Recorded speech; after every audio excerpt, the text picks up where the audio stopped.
The office is never truly silent at 2 a.m.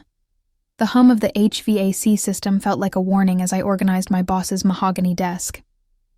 I was supposed to be finishing the merger files, but a stray blue folder caught my eye. It was labeled Project Icarus. Inside, it wasn't financial projections. It was a list of names. My breath hitched as I saw the heading. Necessary sacrifices. There it was, halfway down the page, typed in cold serif font. Sarah, senior paralegal. Status, expendable. A wave of nausea hit me. I've given 5 years to this firm. I've been meticulous, loyal, and unwavering. Why was I expendable? I began to dig deeper into the folder, my hands trembling. I found a series of surreptitious wire transfers. Someone was embezzling millions, and the paper trail was being scrubbed. They weren't just firing me, they were framing me. I was the fall guy for a massive collusion. I realized the situation was more precarious than I thought. My boss must have been planning this for months. Every mistake I thought was minor might have been a deliberate breadcrumb leading back to my login credentials. I felt a sense of profound isolation. Who could I trust? The firm's hierarchy was built on secrets. I began to photograph the documents with my phone. The camera flash felt like a lightning bolt in the dark office.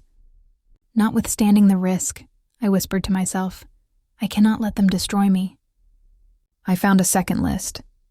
My boss wasn't acting alone. The complicity reached the board of directors. This wasn't just a corporate error. It was a premeditated hit on my reputation and my freedom.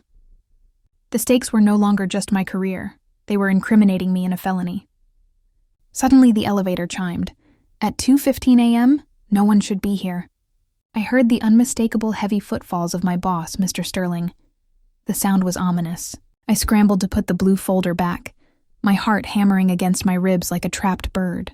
I ducked behind the heavy velvet curtains of the conference room, just as the office lights flickered on. I watched his silhouette through the fabric. He looked agitated, searching for something on his desk.